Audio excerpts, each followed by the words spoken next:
Hi friends, இன்றைக்கி நம்ம பார்க்க போகிறது ஈஸியாக தாய்ப்பால் சுரக்கிறதுக்கு என்னென்ன உணவுகள் எடுத்துக்கலாம் அப்படின்றத பற்றி பார்க்கலாம். அதுக்கு முன்னாடி நம்ம சேனலை சப்ஸ்கிரைப் பண்ணி பெல் பட்டனை கிளிக் பண்ணி ஆல் ஆப்ஷனை கிளிக் பண்ணி வச்சுக்கோங்க. வாங்க வீடியோக்குள்ளே போகலாம். பிறந்த குழந்தைக்கு மிக முக்கியமானது 6 மாதத்துக்கு தாய்ப்பால் கொடுப்பது தான். ஆனால் இப்போ இருக்க ஜென்ரேஷனில் குழந்தை பிறந்ததுமே எல்லா தாய்மாருக்குமே போதிய அளவில் தாய்ப்பால் சுரக்கிறதில்ல.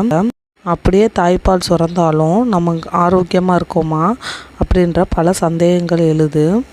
பிறந்த குழந்தைக்கு தேவையான ஊட்டச்சத்துக்கள் தாய்ப்பாலில் தான் நிரம்பியிருக்கு.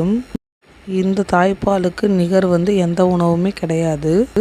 இவ்வளோ ஊட்டச்சத்து வேறு எந்த உணவுலையும் கிடையாது. ஊட்டச்சத்து நிறைந்த உணவுகள் நீங்கள் சாப்பிட்றதுனால நீங்கள் ஆரோக்கியமாக இருக்கிறதோடு குழந்தைக்கும் தேவையான அளவு சத்தான பால் இயற்கையாகவே சுரக்கும். இதனால் இளம் தாய்மார்கள் சாப்பிட வேண்டிய உணவுகள் என்னென்ன அப்படின்றத பார்க்கலாம். முதல்ல நார்ச்சத்து நிறைந்த கீரை வகைகள் நிறைய சாப்பிடணும்.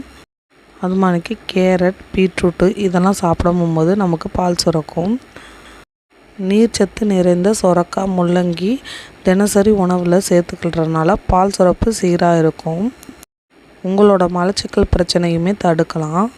இதனால் குழந்தைக்கு செரிமான பிரச்சனை இல்லாமல் இருக்கலாம். பொன்னாங்கண்ணி கீரை, முருங்கைக்கீரையில் இருக்க விட்டமினும் இரும்பு சத்தும் பால் சுரப்பை அதிகரிக்கும். அடுத்து பேரிச்சம்பழம், அத்திப்பழம் இதெல்லாம் தினமும்